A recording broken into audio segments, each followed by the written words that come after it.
Bienvenue sur Spamat, la chaîne qui te spamme de maths. Exoflash en une minute. Par combien de zéros se termine l'écriture décimale de 2026? Hein? Mais non, bien entendu, c'est la factorielle de 2026. On a un point d'exclamation. C'est quoi la factorielle de 2026? C'est 1 fois 2 fois 3, etc. jusqu'à 2026. Alors, j'ai écrit jusqu'à x10, tu vas comprendre pourquoi. Combien de zéros à la fin de l'écriture décimale? Ça veut dire combien de fois j'ai le droit de diviser ce nombre par 10. Bon, on regarde, vu que c'est un produit, c'est assez simple de répondre à la question. On compte simplement le nombre de 10. Et là, par exemple, juste ici, on a un 10. Donc, on peut diviser une fois par 10. Mais on va pouvoir diviser aussi par 20, par 30, 40, 50, finalement, par tous les multiples de 10. Donc, il suffit de compter le nombre de multiples de 10.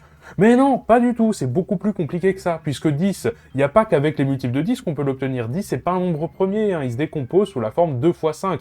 Oui, si on regarde les multiples de 2 et de 5, 2 fois 5 ici, ça va faire 10, donc dès la factorielle de 5, qui fait d'ailleurs 120, ça va déjà générer ici un 0 à la fin, puisque 120, ça termine bien par un 0. Donc on se rend compte que le raisonnement ne tient pas. On va devoir finalement compter, c'est quoi entre les multiples de 2 et les multiples de 5 qui l'emportent. En fait, le nombre de fois qu'on aura le droit de diviser par 10, c'est le minimum entre le nombre de fois qu'on peut diviser par 2 et le nombre de fois qu'on peut diviser par 5. Tu verras plus tard dans le supérieur qu'on appelle ça des valuations p-adiques quand p est un nombre premier. Et ça tombe bien, 2 et 5 sont bien des nombres premiers.